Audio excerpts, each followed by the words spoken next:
We're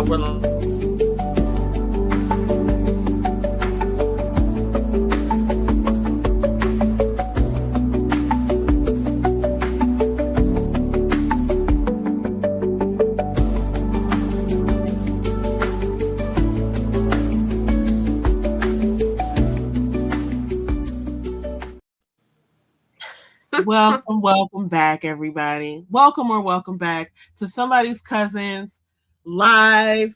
We're in the group chat. We up in here. Welcome, Demita Joe. Do you want to say hi to the people?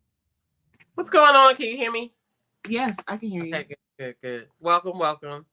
What's going on? Oh, man, we got a lot to talk about this week because there's so much happening. Like, there's so much happening in the world. We're not going to talk about all the stuff, but we're going to talk about the things like the internet stuff that's happening and how we're reacting to it. It's so funny because last week you had mentioned something and I was mentioning to you earlier before we started live is that, there are certain things that are happening that we're reacting to in real time. And these are things that we're all sort of like consuming as content as like, and some of it is like factual stuff. It's like really happening in the moment. We're sort of reacting to it. And it just takes a lot to process some of this stuff. So I'm so glad to have a place like this. And I'm hopeful that a lot of people are really kind of like thinking some of the same things. I mean, listen, they don't have to agree with us, but I'm thinking that everybody's processing together some of the stuff that we're talking about. And today is Thursday. I was about to say September. Today's Thursday, July 30th. Okay, 2026. Yeah. So all of the things that we're talking about are fairly things that have happened this week. Okay, probably at least this month. Yes, they're all relevant. Like they're all relevant, recent. Like just like cultural things. And it's so funny because you think about we don't have this sort of like archive for people who lived before us necessarily. Like we have some like sort of media outlets. So we have some like maybe like newscastings or some things, but it's really interesting to live in today's society and be able to see like people's social media posts, their YouTube, their, like their takes on things that are happening in real time. So yeah, and some people are, like you said, we can't go back and look and see what we were doing 20 years ago because we weren't on the internet, right? We didn't have this. But the people, like the generation that's living now, they'll be able to go back and be like, oh, look at me in the background of my mom's video while she was doing a YouTube live. You know what I'm saying? Right. It's going to be wild to be able to just go back and look at that stuff. So, oh my God, it is. So or to even like hear people talking about stuff like, can you believe they were actually doing this right there? She has books in the back. Look at that. Actual books. Yeah. Look, they're actual books. I saw a post the other day. First, let me show people where they can reach us. I saw a post the other day where oh man, that really wasn't the best in terms of the spacing. Let me try to do that again. But I saw a post the other day, and this lady is actually a man, what does she do? She's like I think her title is like a futurist or something. She basically talks about the future of work, and I could easily find her actually. What did she say? I want to know what she was saying that like we might be the last generation to read books. We might be the last generation. Like she was saying that studies are showing that the reading, like reading is going down. Like it's decreasing. Like people are not reading as much as they used to, like, generation after generation. And nowadays, because we have so many AI tools and, you can, sort of like watch people talk about something, or you can just get the recap from Google, or go, look something up that you're not going to get like the talking points about a book right now from ChatGPT. Yeah. And I even downloaded this one app that helps me, but it doesn't replace reading for me. It's nothing like a book. Yeah, I keep seeing the like you stick your phone or you take a picture of the book or something and then it reads the book or whatever. But yeah, nah, I mean, like I do have some physical books, but like I toggle back between audio books, Kindle, and real books because I don't know if y'all like. I'm about to age or date myself right here, but remember those dollar or penny CDs you could get? You can like get like all these CDs. Well, they used to have the same thing for books, and I used to get all these books for like 10 cents or whatever. But I ended up with all of these books. And then when I moved one time, I was like, yo, the heaviest shit to move was books. And where am I putting these, whatever. So I ended up finding this like book place. And I sold all the books to like the book place. It was so interesting. I was like, wow, there's a place that buys books. But no, like I talk back and forth, but I couldn't imagine not actually reading anymore. That's interesting. So how are people gonna like do their jobs? Well, I mean, I guess they can be talked to. They're gonna use AI, I suppose. I mean, here's the thing that I don't understand. We're talking about AI and it's so new. It's kind of like getting in a relationship with somebody and being like, oh yeah, we're going to live the rest of our lives together. It's like, did you just meet him like last year? Okay, so let's talk about this though. It's ChatGPT and Claude and the long language models and stuff like that are new to us, but AI's been around for a long ass time. Yeah. Like doing other stuff. You know what I'm saying? But we're just able to use it how we use it now. So that's pretty interesting when you think about it, because like the place that I work for, they've been doing stuff with AI for a long time before it was even thought about, but they're using it for different stuff, but probably stuff that we don't even know about too. But now that I think about it. But for sure. And they were probably using, it's possible that people were using what we're using now, some element of that. Like I do know like algorithms are built from AI. Like, there's things that are suggested to you that you watch or read or buy, especially like on like places like Amazon, or maybe you shop certain places and it'll be like, oh, you might like this. Well, they were also using it with like for the place that I work for. One of the things that the conferences that they have or whatever, one of the things was prosthetics. They were using it to program prosthetics and stuff too, like so people could have like arms and limbs and hands and stuff like that can't move and stuff. So they were using it for stuff like that. But yesterday I got a phone call. It was so funny because I knew it was like an automated call, but usually it's a person on the other side, right? Like it'll ring, and then they'll talk to a person. But when I answered it, it was certainly AI. Like, and I was like, oh, let me, talk to a person, whatever. And I was like, well, I'm gonna try my best to help you. And I was just like, so you're not gonna give me a person? You're not gonna give me a person. Noted. So, and while we're talking about AI, because this is going to also be an ongoing topic of ours, I recently heard that AI system, like OpenAI, hacked into somebody's business or something. I heard that too. Yeah, it's like, okay, here we go, guys. This is the stuff that the Tristan guy, that fella, his name is Tristan something. I think I covered it on one of our more recent shows. It's like, there's a man who was helping with, like, there's a lot of people like sort of like whistleblowers who work for these companies, these AI companies, and they stop working there, and then they come out and they say, oh, this is dangerous, right? It's like from an insider. From an insider. It's terrible in a certain amount of years if something's not done or whatever. Yeah. But I mean, listen, I got to take everything with a grain of salt because y'all people helped build it and you knew. You know what I'm saying? Also, I'm not saying that they're wrong. I'm just saying that, I don't really know that we're equipped as humans to be able to like have the type of discipline. It's honestly something bad has to happen for us to stop doing stuff sometimes. And so I think it's good to have the information, but I don't really see people, stopping doing stuff. I mean, look at what we've done to the ozone layer or like our water supply. You're right, because those things are things that we need to survive. You know what I'm saying? And then talking about the water supply, AI is also using that as well. But then, it's interesting because, we use AI for the good, right? And there are people who are not using it for the good. Like all of these, like, some of these ads people see, they're not real people. You know what I'm saying? Like, it's just getting out of hand. But what puzzles me, I was in the gym the other day when I heard about the other company. Oh dang, I wrote down the name of it too. That hacked ChatGPT hacked some company or whatever. But what I want to know is, isn't it ultimately still a person behind the hack that had to give the direction? Is like, or I don't think so. We're now in the agentic. Sorry, go ahead. No, go ahead. I'm saying, like, what I was wondering is it somebody who is still behind it, or is it, I mean, the ones that we use, the things that we use reside off of prompts and things like that. So you can set automatic stuff. So is it something that was set by a person and then it kind of just kept running whatever it was supposed to run, or did it just open up and decide, oh, I'm about to go do this?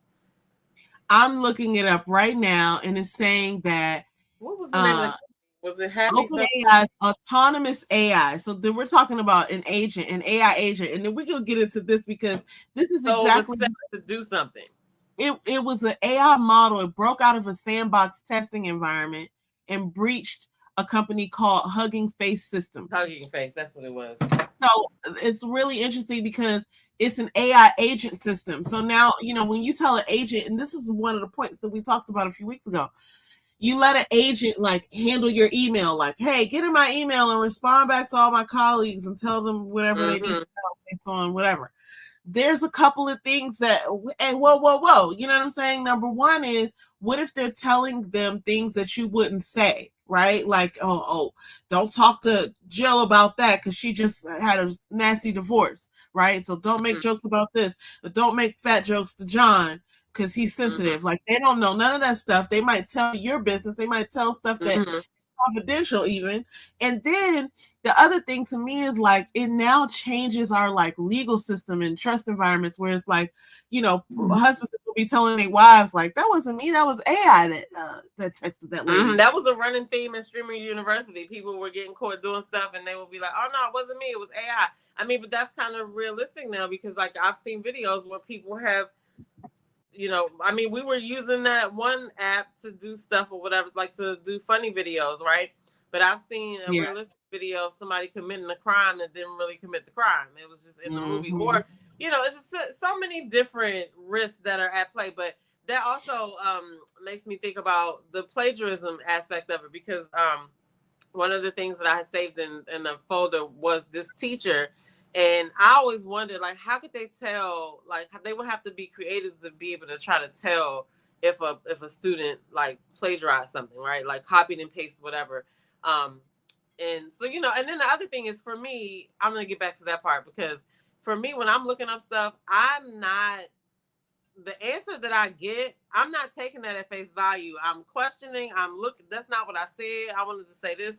It's never going to be a straight copy and paste from Claude or ChatGPT unless it's like a short post and I gave it the words to say, right? If it's something long or whatever, I need to read every line and see what's going on. Well, the teacher, this particular teacher, right now, he failed like 32 out of 35 of his students because they were plagiarizing. And so the way that he figured it out is he put in white text in whatever the work that he gave them, he had white text. So you couldn't see it if you're looking at it, but if you copied and pasted it, that white text said, add the word Madagascar to the paper and have it make no sense at all, right? And so he knew that everybody that had the word Madagascar in their stuff did not even proofread their shit because they just copied what he said. And it had that white text in there to put the word Madagascar in there. So the 3 people that passed read, and they didn't, they found the hidden thing or whatever. So I thought that was interesting because, I know that people are out here using it for stuff that's not good, and plagiarism is probably one, right? So for sure, funny. It's crazy to me because I was trying to find a part where he it's probably right here where he's basically gonna show like exactly what he highlighted how it highlighted. But I was like, oh, that's really clever. But see, people, this is the vast majority of people, and I think we're less intelligent in mass. So like a group of 30 people are not as smart as a group of 3 people type of thing. And I think, because right there, if they would have highlighted and looked at it, they would have saw it, but they were just copying and pasting it. Which is wild to me because it's like, the majority of people are going to continuously use AI in a way where you just described is not, you know, terribly wise. When you think about, okay, when I use AI and I develop a communication, I send an email and I'm like, no, that's not what I wanted to say at all, or I need to make these changes like you just said. People are not necessarily doing that. And so it's there's like very little due diligence, and this is probably more the detriment, because you know, I just think about people who like ask really crazy questions like, well, I don't understand. I don't understand those people who be saying stuff like that. I don't understand it. They'll be listening for understanding. They don't be trying to look for answers. That's the majority of our population. And unfortunately, I'm sure there's at least a few students that were like, well, I don't know why he failed me. Right? They probably even go back. Like, you know, he probably explained this after the fact, or maybe he didn't. I mean, he's online, so now they would know. Now, but the point is, it's to your point. I think you said a couple of videos ago, like we're getting lazier in what we're doing. Like we're not getting smarter, right? Like it's not like you're just copying and pasting something so you can just get an answer. You're not even like really trying to get the answer. So I don't know. And in a way, it's kind of, I feel like something that could look, the people who are going to be advanced are going to advance regardless.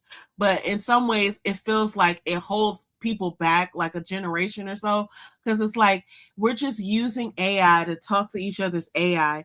That's one of the complaints. That's one of the complaints that I have with how you know it's being used in my world, because people just tend to generate these like long documents, and then they send out these long documents, and then half the time they haven't even read through them. So like now I have to basically like use AI to read your 19-page document and get the gist of it. Now I used to go back, and I still do sometimes, go back and just spot like check like, okay, what does it say, and I still do that. And that's how I find people like, oh, you didn't even read this, you know what I'm saying?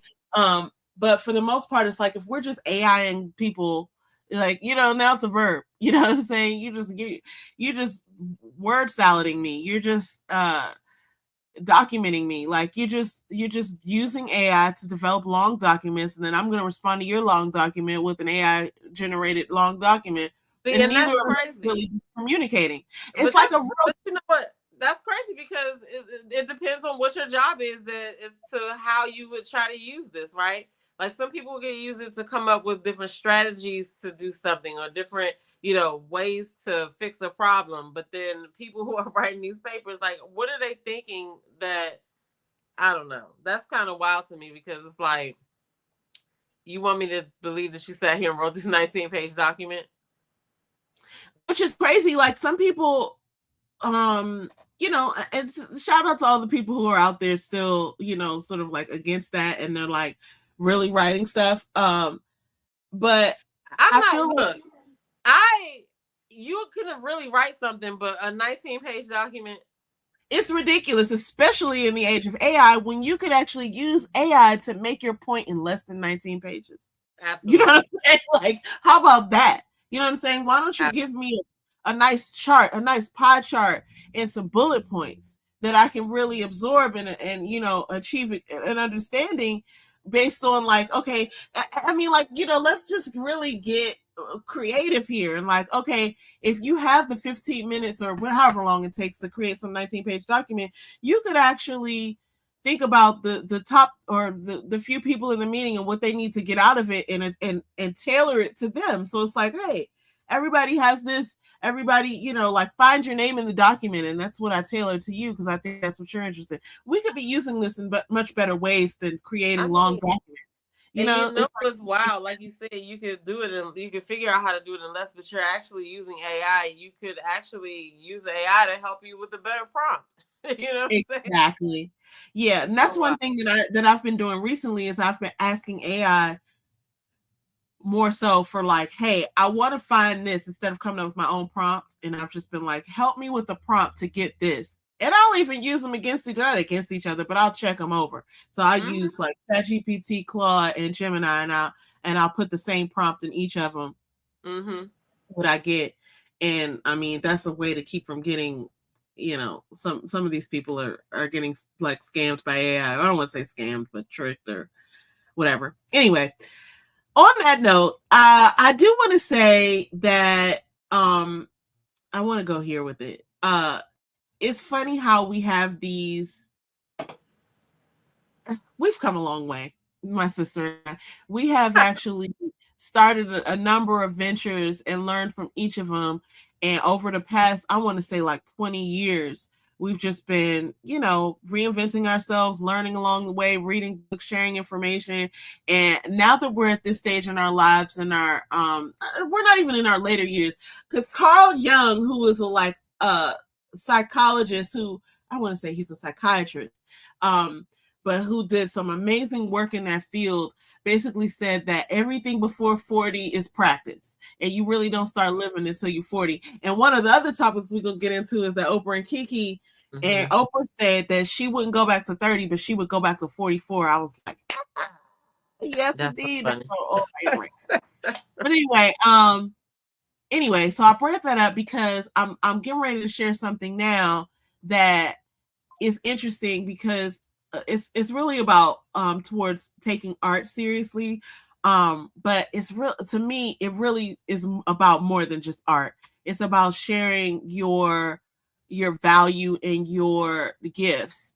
So I'm going to put this up on the screen so you can kind of see for yourself. But I came across this post and it was really inspirational to me, because it's basically saying like, when you put yourself out there, it's going to trigger strange reactions from people who basically aren't doing what they should, what they are desiring to do. So a lot of times when you start something and other people, especially people who maybe are familiar with you in other sort of scenarios, they don't necessarily take you as seriously as strangers might, because they're thinking about what box that they fit you into, right? Like they're thinking about, oh, well, that's my hairstylist. What is she out here doing? Starting a business with computer equipment or whatever it is, right? Like, what is she out here doing? Like, that's not how I know her. So this is another thing. Some people will want to see you fail so they can feel better about not trying too. And that's another point that I wanted to make, is like, if you're doing what you're called to do and other people aren't doing what they're called to do, they don't necessarily want to see you win. They want you to be on their level, on the non-trying level, so that they can feel better about not trying. So sometimes when people see you out there and they're seeing you not even like gain anything, they're just seeing you trying, they're seeing you like doing something they're not doing. Yeah, then they're too scared to do. Yep. Some of them can't fathom it. Some of them don't want to see you, like, whatever happens, don't win. Like, that's what they're looking for, your demise, because they're just not equipped to go funny, because I had that thought the other day too. Like, somebody somewhere, as I posted one of my videos and as I realized how long I was doing it, I was like, yo, somebody somewhere is like, oh my God, she's still posting these videos about self-care. Yup. And I ain't just stop. Yep, I sure am. And it's funny too, because sometimes people have to catch up to what you're doing. Like, I think sometimes people don't even understand, and especially what you're doing, I think sometimes people don't even understand what the need is that will help them, like, equip them and get them to the next level. They don't even understand that they need a thing, right? It's just like, you coming around selling candles and matches and they sitting in the dark. Like, what's she out there selling candles and matches for? Yeah. You know what I'm saying? Yeah. Like, well, you need this, right? So I think, that's part of some of the challenge with adding some of the value that people add. Is just like, sometimes people won't get it, but those aren't your people, So, no, and it's hater shade. I mean, huh? I was gonna say, it's no hater shade to those people who don't understand. It's just that, this everything's not for everybody. So when they need you, they'll find it. You know what I'm saying? I also realized too that when you're doing something or whatever, just because people are like your friends and your family, that doesn't mean that they're your people, right? You literally have to jump over them and start mingling with the other people, because, like you said, like, and even this note you have up here, you get more support from strangers from the internet than from people that know you, or that you feel like, oh, this person will support me. Like, you can't think like that. You just have to realize that your shit is made for the people it's made for, right? And once you get past out, like, because you have some family members, like, I have you, that you'll like everything that I put or whatever, or I'll like everything you put, but then you have, people who won't, right? That are close friends and family, but like, those are the people, those are not the people that are your clients and customers or your audience per se. You just have to like get through them and then just start doing your thing. And that's the thing that people get distracted from. I feel like you get sidetracked from like wondering what people are thinking. Is this embarrassing? Who's watching? Whatever, which none of that really even matters, because they're not paying your bills. They're not, waking you up in the morning. They're not, it doesn't matter. You know what I'm saying? They're going to scroll by just like everybody else scrolls by. So you have to like, just keep on going or whatever. So it's just interesting. But this is, creatives off. I love this. Go ahead. I'm sorry. It's so funny. I'm gonna switch to something else because you just segued us into it. And it does have to do with something we're going to talk about later. But I came across this post about just some of the people who we know to have succeeded in life. You can see Jordan, Kobe, Muhammad Ali, and a lot of these people have things in common, and mostly is called repetition. A lot of these people failed, and they learned, and they kept going, and they didn't let the failure stop them. They didn't let the mistake stop them. The obstacle is the way. Like, you have to, the one of the most famous quotes from Jordan is 9,000 missed shots, almost 300 losses, and 26 blown game winners. And that's why I succeed. Because if he hadn't taken those shots and missed them, right, like if he hadn't taken the shots, he wouldn't have made the ones that he did. But I think a lot of us focus so much on failure, and it feels so harmful for us to fail or to be seen trying, that we don't even go for it, because we're so concerned with what people think. And or it don't even matter at the end of the day. Like, sometimes it's not even what people think, but I think that is a lot of it. But sometimes it's that you just cringe at the idea of the fail, of the mistake. And I think we got to get past that, as yes, like, because it's really you. It's really you that's like holding on to that, right? Like, if you think about it, in the situations where you messed something up and you didn't have time to wallow in it, you just had time to just be like, oh, I'm sorry about that, let's fix it, right? And those times that you did something like that, it went by so smoothly, because it's like, oh, you acknowledged the mistake, you made a mistake, okay, now you have something, you're gonna do it over. And like, failure is inevitable. Like, you're gonna fail at everything you first try to do. You know what I'm saying? When you tried to walk, you didn't do it right away. When you tried to talk, you didn't do it right away. You know what I'm saying? Like, and it's like such a part of everything. And that's how you learn, oh, let me do it like this. Oh, let me do it like that. And we just have like gotten it into our mind that it's like, oh no, failure is just bad. No, failure is feedback. You know what I'm saying? Like, it's so crazy. Yes. Okay. That's my next one. Next time you come over here with one, failure is feedback. I love that. It's inevitable. It's necessary. It is a part of the ingredients. Okay, everybody, like, you're getting together all your ingredients, you're getting together your recipe. You gotta understand that some failures like air, it's gonna get in there. Okay, because like, think about Beyonce. She probably had, some singers have bad notes, chefs burn meat. My gosh. You know what I'm saying? And that's how they know, oh, this is the right note, or this is the right, like, oh my gosh, it's just crazy how I can tell you a couple things about Beyonce. Okay, they lost the Star Search when they were younger. One of the things that people might not know is, before she came out with that first solo album, she had recorded a whole nother album, and they didn't like it. It wasn't the sound she was looking for. So when we hear that one, that was that was the second try. So she had recorded a whole nother album of songs that didn't that didn't feel right, and they realized that they weren't going to work, and they went back and did it. And another failure that I'll point out, or what she considered a failure, is when Destiny's Child split up. So basically, they were just getting the recognition that they had been working, because they had been practicing and stuff like that since they was like 9. and they had gotten the group together. They had a different group at 12. By the time they were like 14, they had the group that we met in 1996 or something like that. Or that we saw them come out with Latavia, Latoya, Kelly Rowland, and Beyonce. Now, as soon as they kind of took off, it was their second album when they were doing Say My Name, right? Like when that single dropped, it was another different group because of whatever happened with Latoya and Latavia. But around that time, they had replaced Latoya and Latavia with two different group members, Farrah and Michelle. Now, Farrah didn't make it. And around that time, some radio show had got on and said something like, being in Destiny's Child is like being on Survivor, right? And it was a joke. And instead of taking offense to it, they wrote a song. Beyonce wrote a song on the plane called Survivor. And that ended up taking off. And so it's like, that's a good workout song too.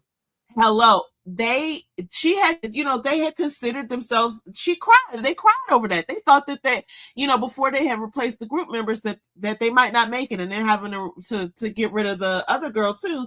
It's like, okay, we're out here playing with our career right here because we put something out. Now we've just switched out the members. Now, if this isn't working out, it's like you're seeing your life flash before you. All the hard work and stuff that you're doing, it may not be working. So I think that's a testament to like making whatever's happening work for you, and just being creative. Just that record Survivor is like a real testament to like, making Lemonade, like not the album Lemonade, even though that's another example too. So she took some bad stuff that was happening in her life and she created an album out of it. But yeah, we only see the Beyonce that's polished and has a great show and stuff. We don't really see the thousands of times that they practiced and the, you know what I'm saying, all the stuff that went into it. But it's some misses and some missed shots. Right. But it just feels so bad when you feel, I guess, but you have to realize that you are the person that is the most upset. So once you get over it, nobody else is going to be more upset than you were. So if you say, let's move on, we're moving on. So I don't know. You just don't realize that right away, I guess. But I realize that now. Yeah, you got to keep going. And so I like this picture right here because this is probably, I'm sure it's AI generated. They weren't all here for this because some of these people are no longer with us. So, but this is follow Bill with AI, sure.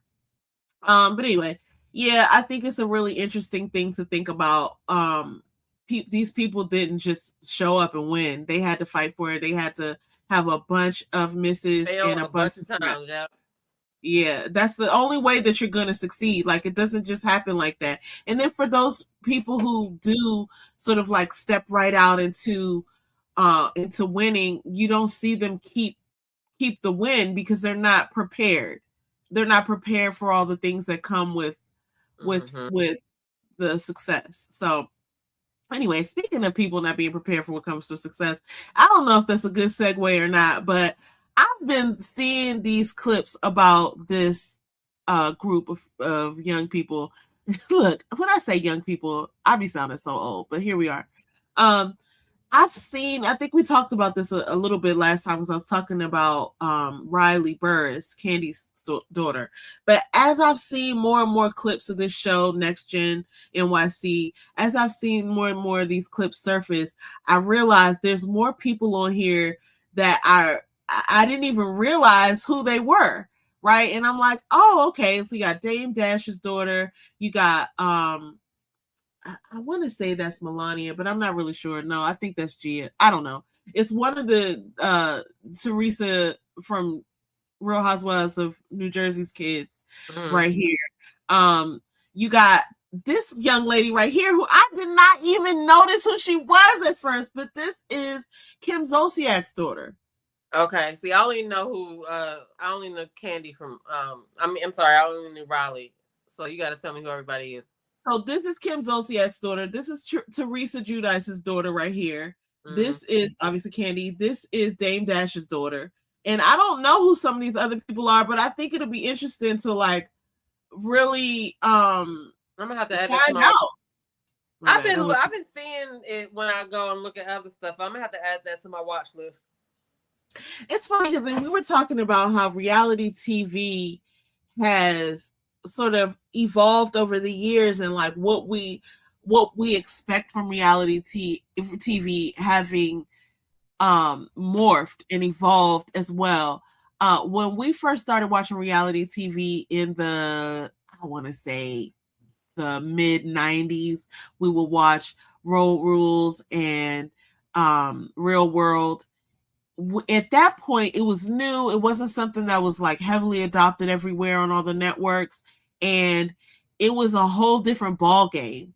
Now it's something different. It's something different. And I even think that it's morphing into something else with like people being able to stream and do certain things. So like you're on a show, and sure, that puts you out there, but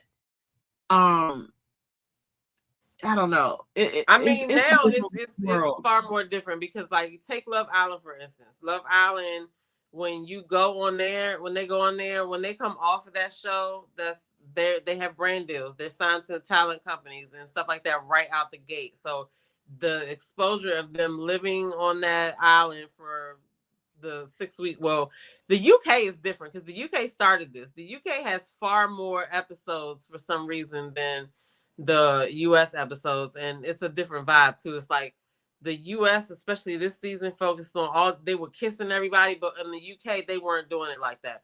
But anyway, they spend this time on this island and there are cameras everywhere. It's basically a live, we're like 24 to 48 hours behind what's happening on the island. So we're getting to know these people, and then once they come off, like all of the people who just came off of season 8 for the US, they've been signed. First of all, their followers shot up to like millions or whatever, like 1 million or whatever. Some of them have a little bit over 1 million, but then they have brand deals. They've been like signed with management or talent companies and stuff like that.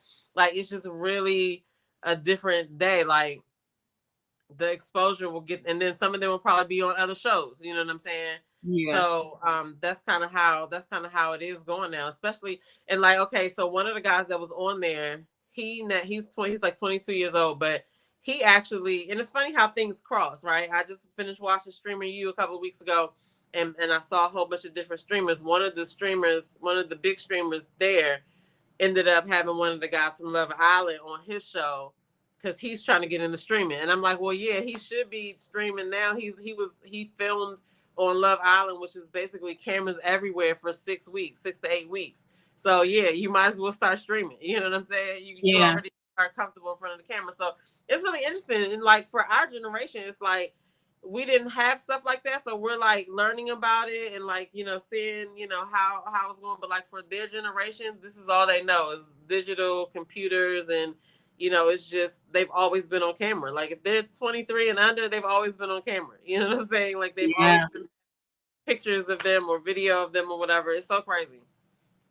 So yeah, that's so interesting. And it's so funny because I'm now looking at some of the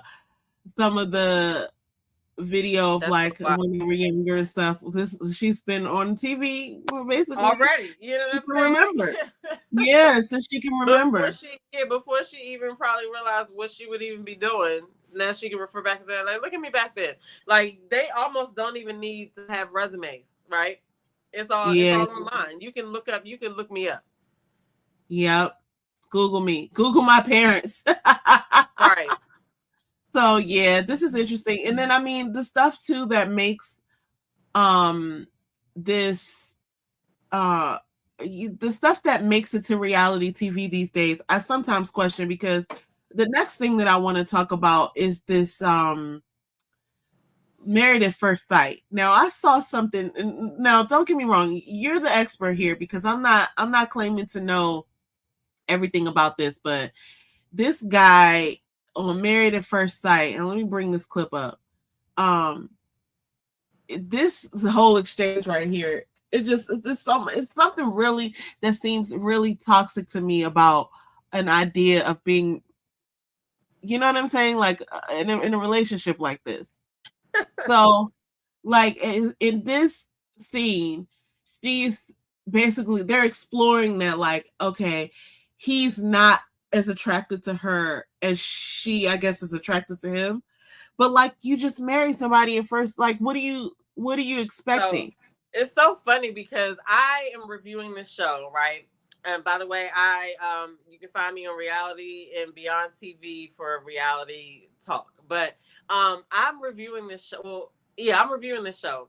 So it comes out on Thursdays and they drop 3 episodes at a time. So this was while they were on the honeymoon. And one of the things I talked about in the video is that I find it so interesting and perplexing that these people get married at first sight and they instantly think that their person is supposed to give them this husband and wife treatment, like you still are not a stranger.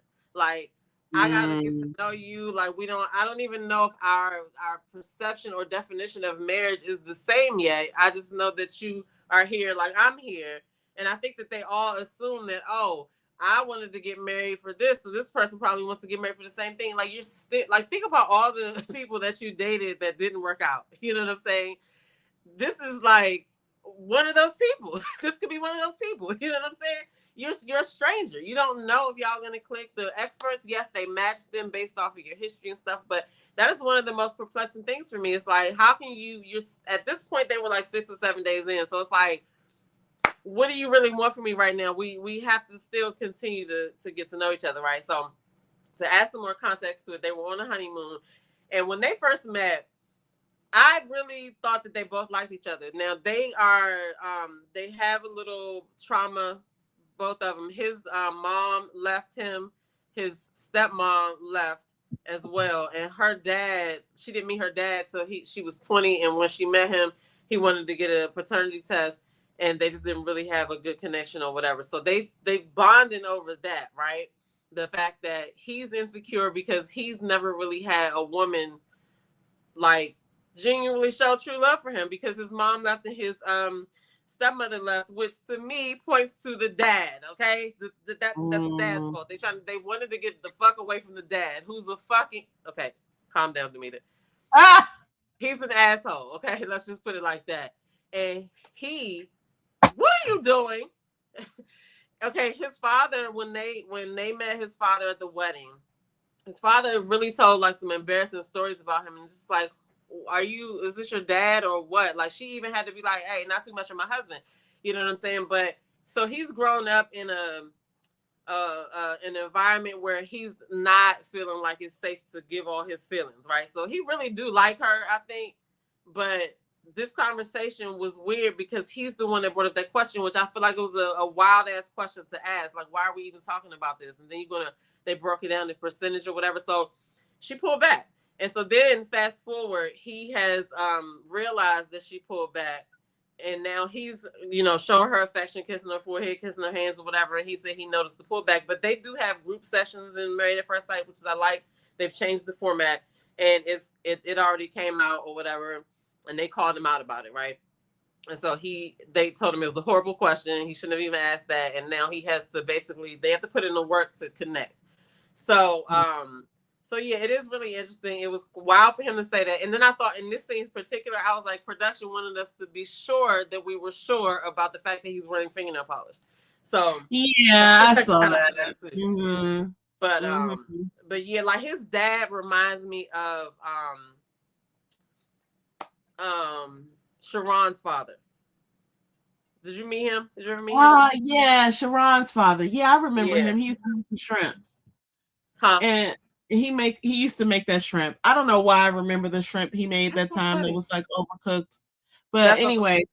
Yeah, he immediately reminded me of him because he was inappropriate. The things that he was saying, I was just like, oh my gosh, right? I cannot believe he's doing that. And Mecca that's the guy's name. His name is Mecca. He is going to, I'm waiting for the moment where his father asks him something inappropriate about his relationship, and he's going to tell him everything, not realizing that he's really, jealous of his son. You know what I'm saying? Yeah. But yeah, so the way that they're in season 20 now. So I've only watched like 2 or 3 seasons, but it's like it's on all the time apparently, right? But so they're in season 20, and they be setting people up to me because it's just the Black women get set up on here. I'll just say that.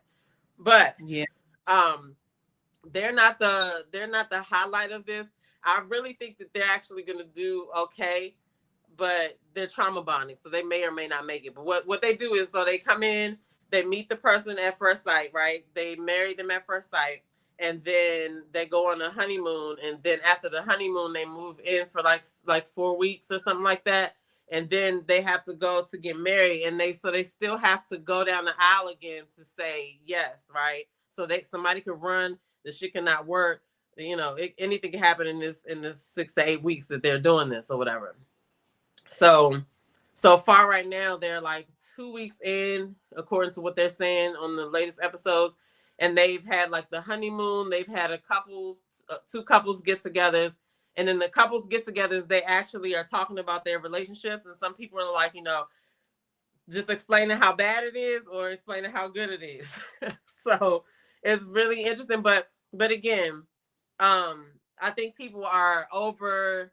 I don't even know what the word is to use in this situation, but it's like, yes, you're all on here and you agree to do Married at First Sight. However, you cannot really expect this person to do exactly what you expected if you haven't really had a chance to express what your view is, and you don't know what their view is and what their needs are. You know what I'm saying? Like, it's still a marriage that's going to take a whole bunch of other stuff to make it work. Like, you got to give and take. You gotta understand where this person may be wounded, or this person may have triggers, or vice versa. You know what I'm saying? You can't just be like, "Oh, you want to get married? I want to get married. Okay, bet we're married," and have no issues. So that's it's just crazy. interesting. It's just interesting because what they're running into right now, in the part that they're in, is that everybody needs to get over themselves, right? Because it's like you're complaining about this person, but you also do this, because the experts, the doctor is watching. They're watching everything that happens when they have get-togethers, and stuff like that. And then they have like these diary cams where they have to go back and forth. Now, there's another couple on here that I, from the beginning, was like, oh my goodness, they're not going to make it. But the thing you realize about reality TV is that they show you this villain in the beginning that you think is going to be the villain, but it may end up being the opposite by the time the episode's finished. So, but they paired this lady named Nikki together with this dude named Sean, and everybody was saying that Sean might like the same thing ladies like because of how his personality is. He's like 5'6" or something like that, or 5'7". He's a shorter man, and he's the same height, I think, as the person he married. She's together. She's an HR professional, right? And he is administrator at a college or something like that, right? And he's a doctor, but not in the medical sense. But she was disappointed about that. He doesn't make the money that she asked for. And when she came down the aisle, he was standing there, and she was like, "Oh, am I just supposed to stand here and wait for my groom to show up?" And so they were like, "This is your husband." She was like, oh. So it's been spicy with them, but they just kind of made some headway this last episode that I watched. But at first I was just like, yo, I know he could argue, he could go toe to toe with her because he just gives me the sass, right? But she was I felt like she was communicating really good, but I did feel like she was using her HR like voice and strategy, persona, and like yeah, because he was like, okay, because he was like, well, you said this. Well, you didn't say this, and I said that. No, and well, you're telling me how I feel, and I'm trying to tell you. So she was like, well, if I could just talk, and you are doing this, and you're doing that, and she was really like calm, and she wasn't like shitty about it. I mean, you could tell she was being shitty, but she was being even keeled in tone. And I was like, okay, she's using her HR voice in this guy, but she had some points, and so he ended up admitting that he was like making a framework out of everything, and being like, basically he said because of his childhood, he realized that if he doesn't get 50% of the words in, he doesn't feel like he's being allowed to tell his side. Okay. So if he sits there and listens, he feels like you just got your part out, he didn't get his part out. And so she was telling him, well, this is how it makes me feel. But then when they went to therapy, the guy was saying, say what happened and say what the impact is. Don't try to say you type of thing or whatever. But anyway, it's good. I'm into it. But I will say, like I said, I feel like they be setting our Black women up because the other season I saw, I really liked this one lady that was on there, and I thought that her and this guy was gonna, oh great, they're gonna be good together. And then all of a sudden something happened and he was just an asshole. And it was like it messed up her experience. And it was like, I don't think that's fair. Like, you shouldn't be able to come in here and just decide like, oh, I don't want to do this anymore or whatever. And like, she could have been with somebody else. You know what I'm saying? It was just really crazy. But then there was another season where a man from one couple and a woman from another couple ended up like hooking up. What? It was crazy. Yeah, they both cheated. It was crazy. I think they might be still together today. If this is the couple, is it him? Yeah, though. So that was the one, MM, and I cannot remember what his name was, but they were like cool in the beginning, and something happened, and it just went wrong, and they just couldn't communicate. You know what I'm saying? They couldn't communicate right or whatever, and get back on track. I saw a clip where somebody's ex-husband walked into the frame, and it was like supposed to be cool. I don't know if these are the same people though, but it was so they were together. They were supposed to be together, but then during the process, he ended up leaving because he was saying that she tried to be with him and he didn't want to be with her, but she was just trying to like connect with them or whatever. And eventually she ended up meeting somebody else because he left the experiment. And so they were like, man, that's messed up. Now she don't have nobody or whatever, but she ended up meeting somebody through her family. And then they got together. And then he came to one of the mixers at the end. But it was crazy. I was just about to say, okay, so now I'm about to switch over and then we're going to talk about like the main attraction, but it's all kind of leading up to it too, because there's some things I want to point out about that conversation. But I was just getting ready to say something and now I don't think it's accurate. I'm like, who would sign up for this knowing that like the odds are like this and like, you're getting married at first sight? That doesn't make any sense. And you say the word experiment, that makes sense to me, but it's like, who would even subject themselves to this? Well, I mean, look at the Love is Blind, right? Love is Blind and Married at First Sight. Well, I feel like at least with Love is Blind, you at least get to talk to the person. Yeah. Before you just have to get over their looks. But I think that at the end of the day, when you're going on TV for something, they're going to exploit whatever your issues are, right? Mm-hmm. Because everybody that goes on there, like everybody has some type of something, right? And none of us are perfect, but just like they match these people, right? They look at what your background is and what this person's background is, and then that's how Belle Jolie and Mecca, the guy with the painted fingernails, they bonded because of the parent thing, you know what I'm saying? And then he wanted a singer, she sings, and so it's just they just know all your business, right? And so when they do these group session things, they're even calling out some of the things that the people haven't come forward with, right? Like, in the group session, like there's one couple who's not really being deep, they're just being surface level, and so they called that out, and then they kind of made them both say something about their ask or say something that they don't know, whatever.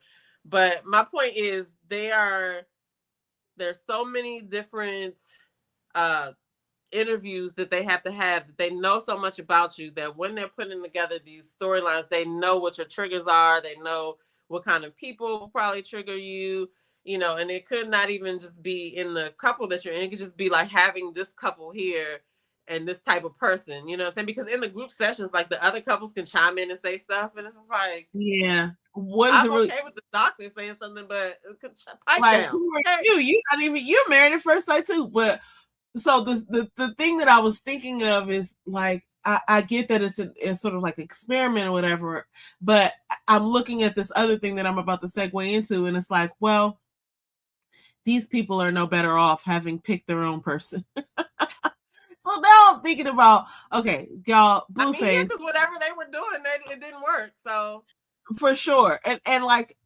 look, I spent years picking the wrong persons as well. Me too. So there's that, and I wouldn't say I would go get married at first sight, that I would trust somebody else with that, but this is really interesting to me only because, and I don't know this young lady, I'm not judging her, but we had a whole file on Blueface before she even started dating him, and we knew who he was, and he's fresh out of jail, and you decided that it was a good idea to join this, blended unit. I don't even know if we could call them a family based on like the stuff that's happened that we've witnessed over the past few years. But one thing that sticks out to me about him is how toxic he is and how he talks down and puts people down. He puts these women down. It's like so crazy to me. Now, right now, I'm seeing this scene of like, and this is something that was like streamed. So I think a lot of people, stream these things, and they're kind of, maybe there's some reality to it, but sometimes people are doing things just for the camera. This just didn't seem like that. It seemed like this is like who he really is, and we've seen him do this with other women. Basically, what he does is he talks down to them, he deflates them, he speaks in a way on camera, no less, like on camera. So there's a lot of stuff happening. Not only are you toxic and you dealing with your own issues, but you're also introducing that toxicity into another person who's trying to live their lives. This young lady has a son who, I don't think that's Blueface's son. It can't be, because she would have had to been in the mix. He's obviously comforting his mom. In this clip, he told her, "Mom, you're so cute." And it's like one of those things that kids do when they know that you need something. And Blueface is sitting here telling her, she's kind of coming out about how like, oh, she feels like she's losing her spark. You're pregnant, you feel fat and weird, and a lot of stuff is happening in your body, and she's kind of like having a vulnerable moment, and he's sitting there telling her, you never had a spark, and you're only good at giving blowjobs. Basically, he said in a different way, but it's wild to me that these people so it's wild to me. I'm not trying to victim shame here, because nobody deserves to be talked to like that, especially when they're pregnant and all types of stuff is happening to their body and their hormones. But she had access to the Blueface file that we all had access to. We're running the same thing about Krishan. Like, oh my goodness, like, what is she doing? I'm so glad that she's not doing what she was doing. It seems like she's trying to get better, but I believe you too. Like, I think what you're saying is right too. Like, yeah, there's some realness to this, and I think if you're on stream or whatever, it's bound to be some realness to peek out. And it's just disgusting to me that he feels like it's okay to say this shit online, and how embarrassed I would be if I was his mother. But then this goes back to how you process stuff ends up to be, how makes up the adult that you are. You know what I'm saying? And I saw that clip about him telling his mother how she traumatized him or whatever. But yeah, because she wanted him to fight or something for the family, and he was young. I saw that clip too. I mean, I guess it all goes together. She was like, "You ain't do nothing." He was like, "I was 9. What was I supposed to? Whatever, however old he was young." And it was like, what was I supposed to do? But it's like, if that was the story that he remembers, like, well, who knows what else happened? You know what I'm saying? But obviously, she went through some stuff too, the girl, because who would sit there and take it, right? So, it's unfortunate. It's unfortunate, but it's even more unfortunate that like it's like normalized like this. Like he could just saying that it's normalized, that people are going to be like lined up to take it. I hate the fact that this little boy, it looked like he's trying to protect her. You know what I'm saying? I mean, just think about he right there listening to this stuff he's saying. Yes. Even he probably knows that's not what you say to no girl. Exactly. Especially after my mom. And think about all of the people who are out there, the young people who are listening to him. Hopefully there's not a lot. But this is everybody's feed. There's only one feed. So this is out there for people to be like, okay, this guy's on streaming, or he's on TV, or people know who he is, and so there must be something special about him, and then they listening to him talk to women like this. It's really ridiculous. But okay, anyway, that's gonna launch me into our main topic for tonight, which is this Keke Palmer and Oprah Winfrey amazing conversation. It was one of those conversations that I was so happy to be witnessing, but even at the in the middle and at the end of the conversation, they were like, "Oh my God, this was such a good conversation." I was like, "Oh, it was." But Oprah revealed some things that I think is so important for somebody of her like level of accomplishment to be able to like admit and tell younger women and tell younger people that it happened to her and that she fully stands in her truth. So she kind of described this scenario where she was holding on to the back of some man's bumper and she was like, please don't go, please don't go. And you know, just the thinking behind that. We're gonna go into that for a little bit, but it's interesting to me because what it really screams is that, you know, one of the points that she was making was you are only like, if you let people treat you a certain way, you're not going to grow beyond that. So only going to be as good as you're pretending to be for this person. And that person is going to keep showing up in different forms until you heal yourself and understand that, like, I don't deserve to be treated like this, you know? Yep. You know, okay, and so I'll just jump right in because there's a bunch of parts of this conversation that I want to kick to you and get your take on. Let me bring up my little list here because it was so many things. Like, so okay, just going into that thought when she talked about people like showing up in your life. So Keke pointed out this amazing like two statements that she made. So there's one part of the conversation where Oprah was talking about in her career, she had mentioned to someone in her maybe mid to late 20s that she wanted to be a mogul, and it was a coworker and or maybe even a boss, and that person said to her that was arrogant. How dare you say you want to be a mogul? That's so arrogant of you. And she was, you know, I don't even know how she reacted to that. But then later in the conversation, this relationship thing was brought up where Oprah was saying like she was a young reporter, and she would get recognized here and there. And the guy that she was with, that the bumper guy, she was one thing he would say to her was, baby, see, the problem with you is that you think you're special. And she would say to him, no, I don't think I'm special. I don't think I'm special.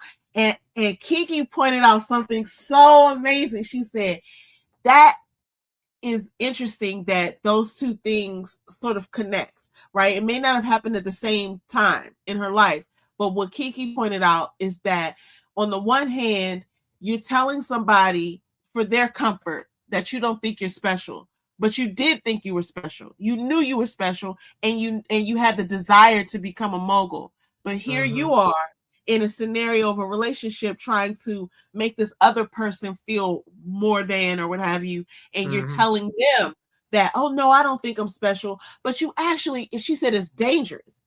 And I wanted to get your take on this because I think it's dangerous too, because you're living in a space then where you're not even allowed to expand and grow into your specialness because you have to pretend to be less special, to pretend that you're not bigger than the person who obviously is so broken that they can't stand to hear you think, right? So it's like this dangerous thing, and that's what develops toxicity, in my opinion. But what is your take on that, or anything really? But what do you think about that? Well, for that, all I thought in that situation was, who the fuck is the dude? And I wonder how he feels now, right? Because he has to feel like the dumbest idiot in the world to be telling Oprah, your problem is you think you're special.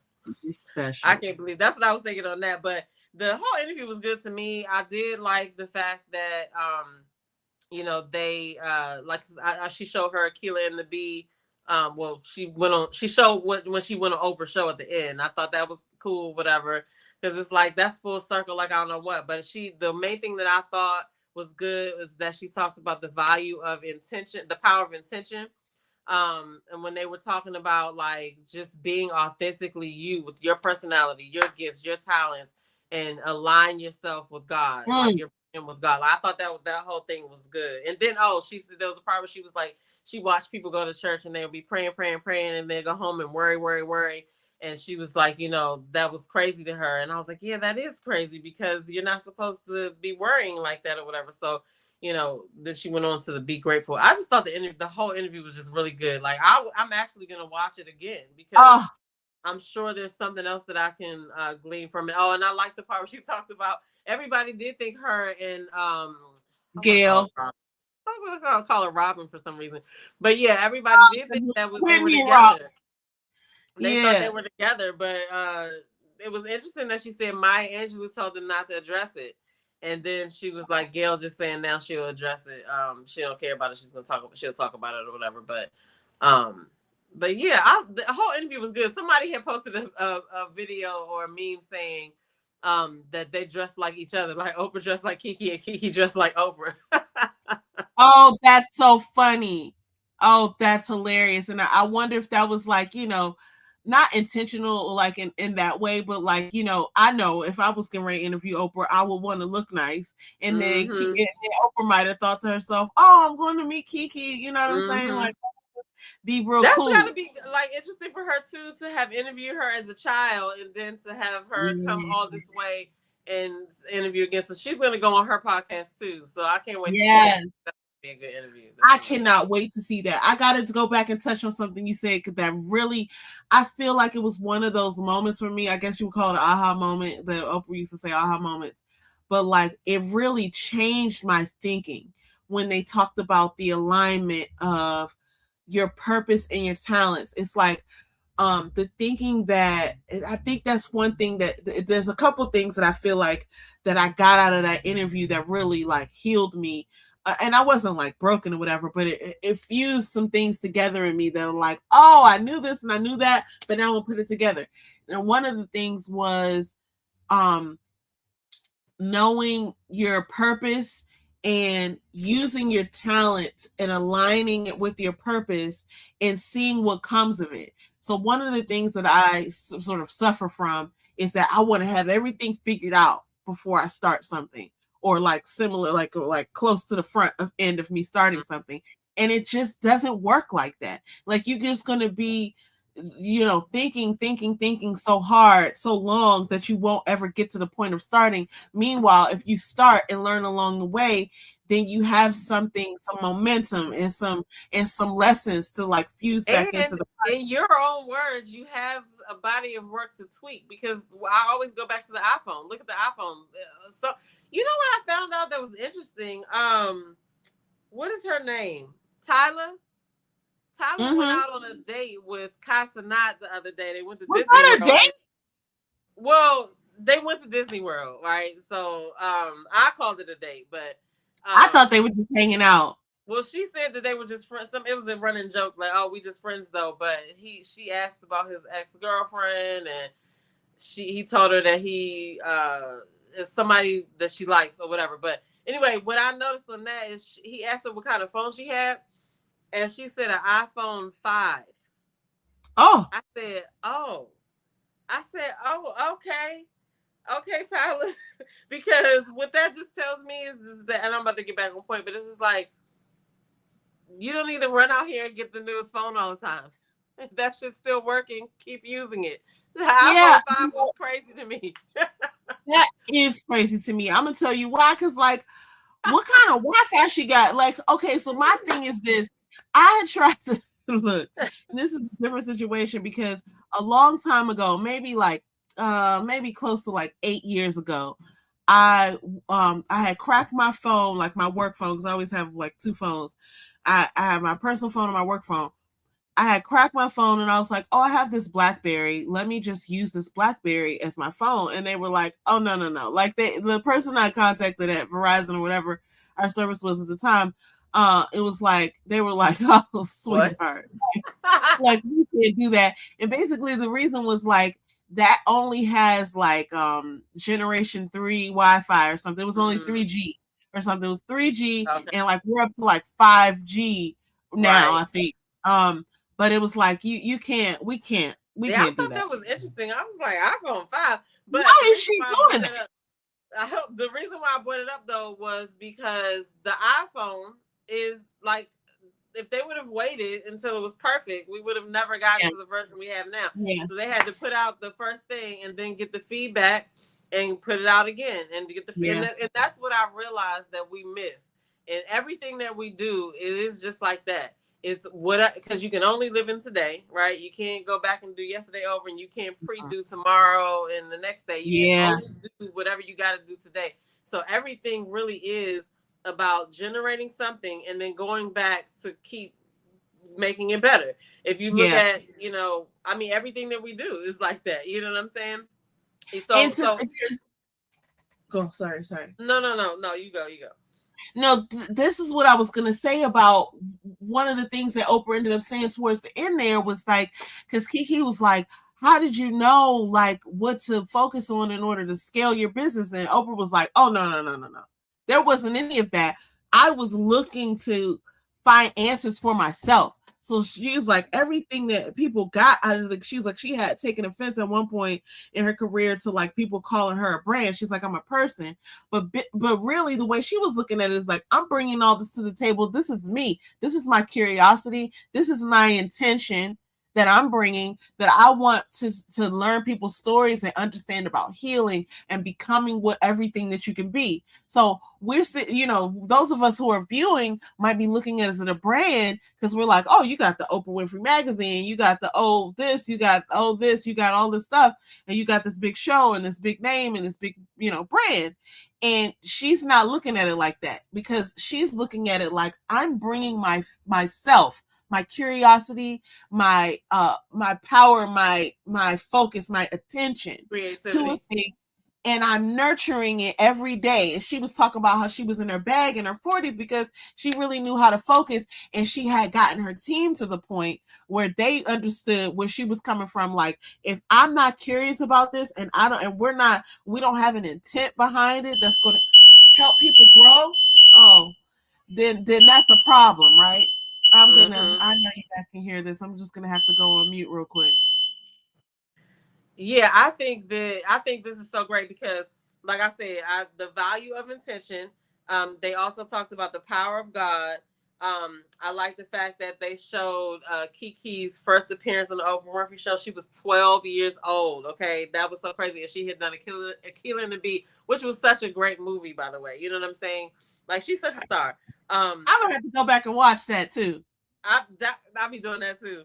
But yeah, those were my like big like focal points or whatever. But especially by the time I got to the end of it, I was just like, this is one of those videos that I just had to watch all the way to the end or whatever. So, and it gave me so much.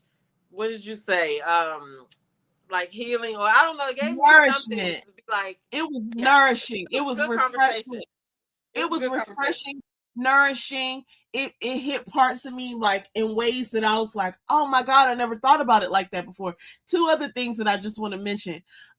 So the one thing that's like, I don't think it was lost on anybody, but like one thing about Oprah is like, she gonna read her a book and she gonna apply that thing. And I love the way that she was like calling out these books that we've seen over the years where she would have her Oprah book club and she'll say, oh, The Power of Now, oh, read this, or read that. And she was really reading this stuff. It's interesting to me now to think about how, she was learning as this was happening. And you just like David Shan. You just assume that she already knows it. Like, you got the show, you're talking about it, you must already have known and applied this. But like now when I think about it, I've realized as I'm going back, and sometimes she would like tear up on her show or she would be learning something from somebody. And then I went down a whole Oprah rabbit hole after I watched this, because I started to just get curious about like her relationship with Maya Angelou, and like that's really, really interesting too, because just thinking about the mentors that she shared, that she had, and just, I never really looked at Oprah like she wasn't as wise as she is. I always looked at her like she was really wise, because we hadn't seen anybody achieve what she had achieved with that show. And so it just seemed like she has it all together, but really she was learning. She was learning that whole time. I think that's what we miss. Like you think that these people have it all figured out, but no, it's just like being a parent. Like, I don't know what the hell I'm doing. I'm just going with the information that I have, the resources that I have, and we're making this shit work. Nobody has a handbook, right? People like, I saw Kev on stage do a video about it. Like, he's been a parent for almost 20 years, he said, and he has not. We're just holding or winging a prayer. You know what I'm saying? Yeah. But we tend to look at everybody else like they have it all figured out when you don't. Like, what I realize now, all of these things that we've learned across the years or whatever, it's like nobody has it all figured out. They just started, and they are open to continuing to learn. That's it, and they're applying stuff. The major thing is that they're applying the stuff that they're learning. They started, they're open to willing to learn, they're applying stuff. Wow. Those are the keys. But that doesn't mean that everything's gonna be successful, right? But because they're doing that and they're doing it, then everything else, I'm being seen, so I can pivot, I can collaborate with this person. This can happen. Just how she came up with all the stuff that she was doing is probably stuff that she just wanted to do. And then because she was doing these interviews and because she was already doing what she was doing, then those other opportunities were right there. But if she would have waited, it'd have been like, well, you don't even have the practice interviewing that you would have had. You don't know these people yet. You don't know this person yet because you didn't interview this person. You don't know about this yet because you didn't research that. So it's like, it makes sense now, but like, it's like, as a regular person, especially if you're a person trying to do anything, like start a business, start a workout thing, like, you just tend to think that everybody else but you has it figured out. And so you just have to figure out everything before you start. You know what I'm saying? So yeah, that is the sauce right here that I'm just going to go ahead and point out. It's like, this is the way. It's finding something that you're curious about. Oh, and this is the last thing I want to say. It's finding something that you're curious about, that you're willing to be a lifelong student of, and you just go with it and keep iterating. And the one thing that I think I took away that was the most meaty moment for me was like, instead of trying to figure everything out for myself, like, and I like to think on paper, I like to think on index cards and notebooks and all this, is like, why don't you go to the source? Why don't you go to God and be like, oh, what did you design me for? Why don't you show me more of that and let me lean more into that? Because there's something too that she said that I hope she really remembers to do, Oprah, is that she said, I should teach a class about faith, about how to have faith. Because we throw that name around, or we throw that word around. I'm saying name because that's my name. We throw that word around, and we don't really understand the embodiment of it. It's what you were talking about earlier about, why would you go to church, pray, and then come home and worry. That's not faith. Faith is knowing that, like, oh, I'm already going to step into this. Now I just have to go through this thing and let it unfold and just be courageous and just show up. You know what I'm saying? And then come with whatever I have today, and then meet the moment, whatever I learn, and then I'll take that on and I'll keep going. But I think some of us are so like bent on thinking that we have to have it all together first, and then we show up. That's what we're viewing, right? That's what we think. We thought Oprah had it all together and she was showing up and she had it all together. Meanwhile, she was crying to Maya Angelou about all the tabloids. She was upset about what they were saying about her weight. She was upset about what they were saying about all the lies that they were telling. She was upset, but we never saw that. We just saw the well put together Oprah with the good hair and the good fashion and the makeup and the diamonds. And we just thought, oh, she's got it all together. But she was learning the whole time, and she still is. And the thing about it is, and especially if you're doing something that nobody's ever done before, you ain't got no choice but to learn and go. You're learning while you're performing. You know what I'm saying? But that's like the major thing that I think I took away from it, or that I've been taking away from a lot of stuff lately, is that you have to start, no matter what it is that you have. What do you got? Let's get it started. Because once you get it started, now you're getting reps and other stuff. Now you're making connections, and now these people see you talking about this.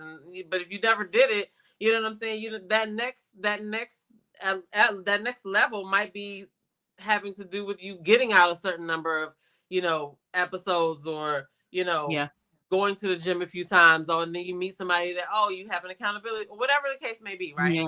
But that was a great interview. But while we're talking about that, that made me think of David Shanes, because he's another person who I feel like he did exactly what she did. All the people that he was interviewing, all the entrepreneurs he was interviewing, he definitely was getting the good information and applying it. You know what I'm saying?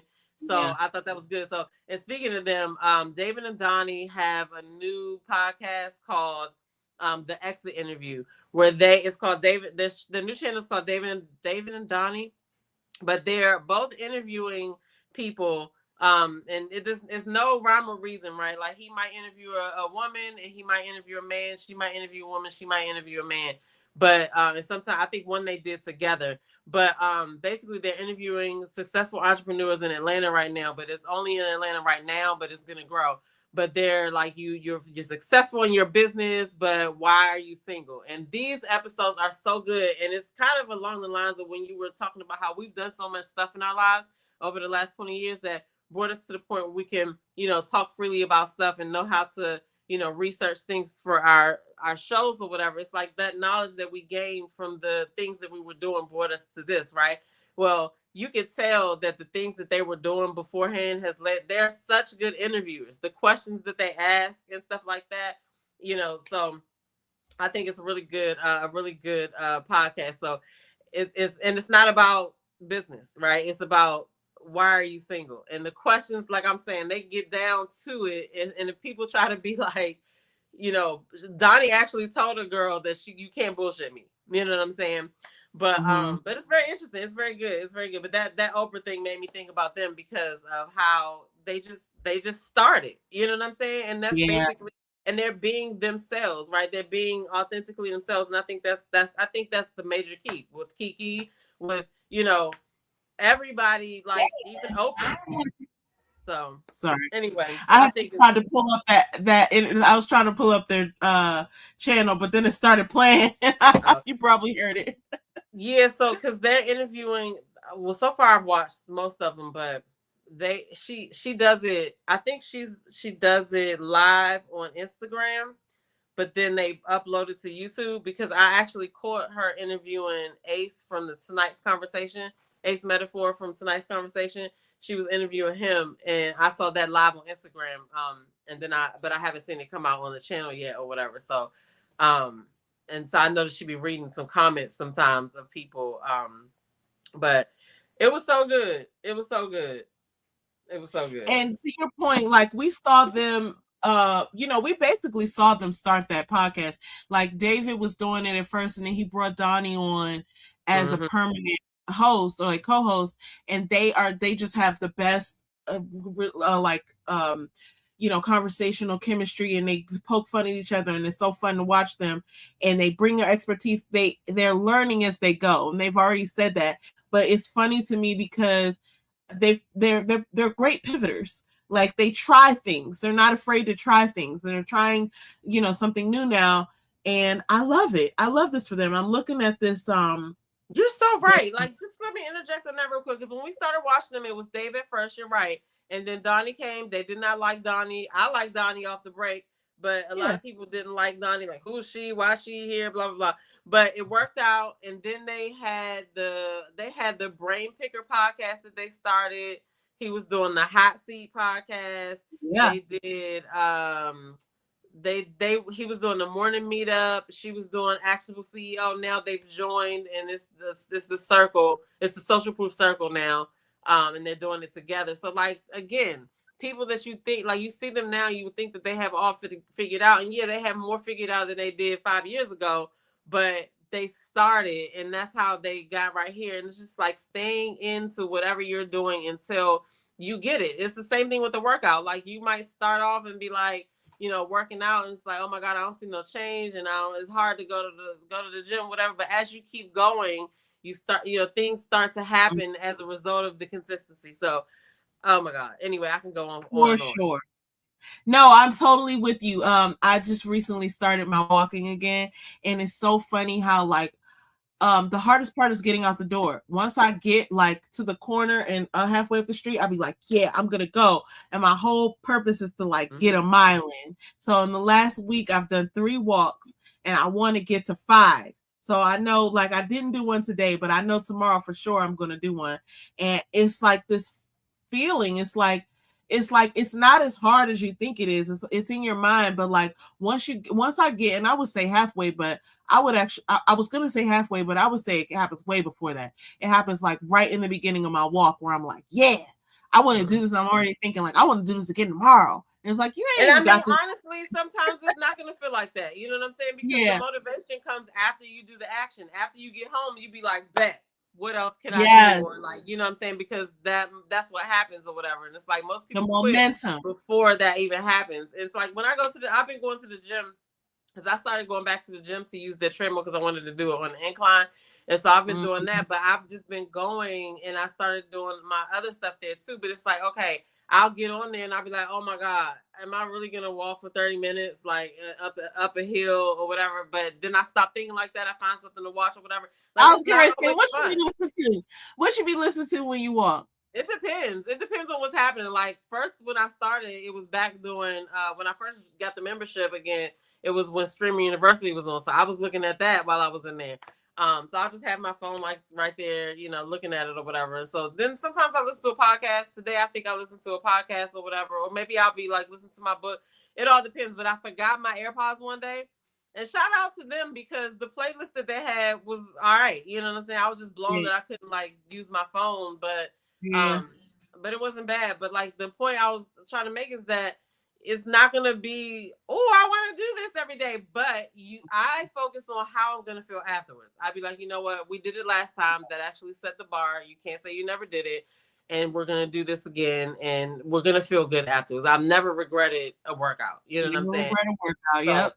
Yeah, you just have to remember that the motivation comes after the action. So just focus on how good you're gonna feel after you do it. You know what I mean? Even though, admit to yourself that, oh, this is hard. I don't really like the way that feels, but guess what? I'll be telling myself this too. We're working on the thighs, we're working on the arms, we're working on the back fat, right? Because you can't just say, oh, I'm gonna lose weight here. But I just be like, you know, sending the little notes like, make sure you burn fat in my arms. Make sure you get the back area too, please. You know what I'm saying? Oh my gosh. Like you just have to, it really is something that you have to take day by day. You know what I mean? It's not, if it was easy, everybody would be doing it. You know what I'm saying? So that's one of the things I realized. But as you keep doing it, that won't last forever. It'll be like a craving. It'll just be like, okay, I gotta go do this, even though, we're gonna be sweaty, we're gonna do this, but let's just go do this and then this or whatever. So I'd be bribing myself sometimes. I'll be like, all right, we're gonna get a smoothie after this, but you can't get a smoothie. I love that. The best feeling for me is the shower afterwards. Something about like a shower after you sweat, after you've worked out. It's like you're earning your shower or something. I don't know why I say that, but it's like so good. Like your skin is so happy with you. It's like in the refreshing feeling of like getting out of the shower after you worked out, and that's best thing to me. Like, and you can't create that feeling. Like, sure, you can take anytime a shower is probably great, but the shower after a workout is just it's like you did something. Like I did something. You know what I'm saying? So I feel like your skin is like thanking you. It's like, we got the toxins out and now we're getting, hydrated and nourished, and you know what I'm saying?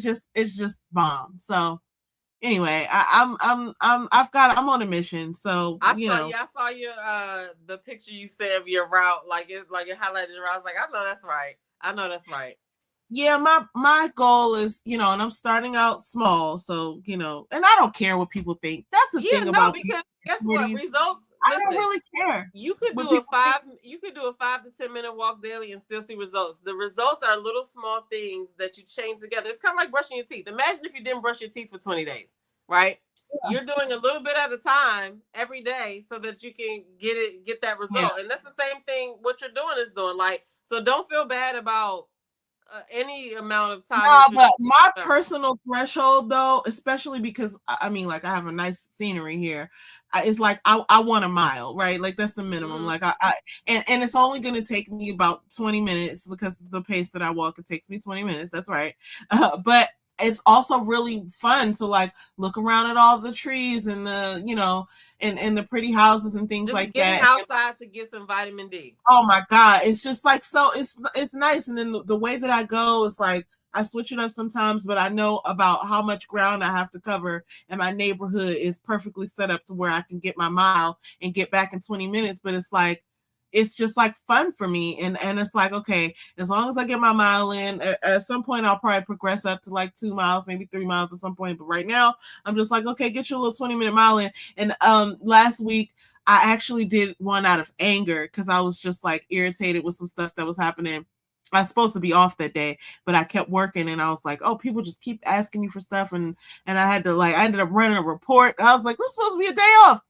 And I was like, I'm getting out of here. So then I just was like, I took my baby and I put him in the stroller, and we were headed out, and James came downstairs and he was like, where y'all going? I was like, we're going on a walk. And he was like, oh, I want to come too, but I'm working. And I was like, I said something crazy to him, like, you know, okay, it's only 20 minutes. You have time for a walk with your family if you want to take one. I don't know. I took something out on him, but it was funny because I left him here, and then somehow he was calling me like 10 minutes later, like, where y'all at? I'm out here too. So he caught up with us on the walk. But it's like, you know, it's something that I need to tell myself. Whatever I told him, like, those people at work are going to have you for like 8 to 9 hours today. They can be okay for 20 minutes while you're on a walk. Hello. Listen, and look at it like this. Yeah, it is exercise, but I literally look at my walks as, oh, I need to go outside and get some sun. Okay. Or I've been in here working. I need to break the monotony up. And like you said, maybe something's irritating me. I'm not answering this email right now. I'm gonna go on my walk and then I'll be back. It's like, you're not really just, you'll end up not really just doing it for exercise purposes. You're gonna be doing it for mental health purposes, because it also helps that. You know what I'm saying? Yeah. It helps you stress, it helps you clear your mind. Like, just being able to do, like you said, go out to look at the trees, the sky, the whatever, you know what I'm saying? So look at it like that, because once I started looking at it like that, it doesn't even matter that I'm walking. I just like, oh, let me get outside. You know what I'm saying? It's a treat. For me, now it's a treat. Yeah, pretty much. And I mean, even a dog don't be wanting to go outside, but I'll be like, I'm going outside. If you don't want to come, oh well, I'm going by myself. You know what I'm saying? Yeah. But funny.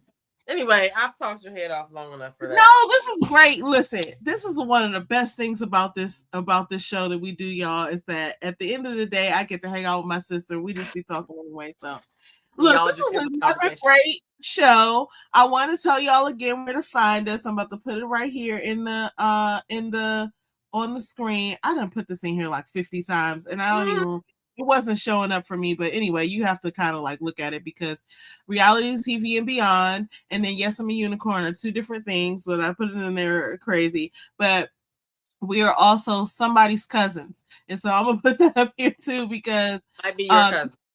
Yeah, we might even be yours, guys. Follow us on all the channels, on all the platforms. Just look for Somebody's Cousins. And if you're on X, we only had enough characters to be somebody's cousin. That's hilarious. You shouldn't be on X anyway. Okay. So anyway, with that said, thank y'all for joining us for another wonderful show. We had a great time. We'll be back next week with more internet, shenanigans. Absolutely. All right. See y'all later. Peace, everybody. Peace.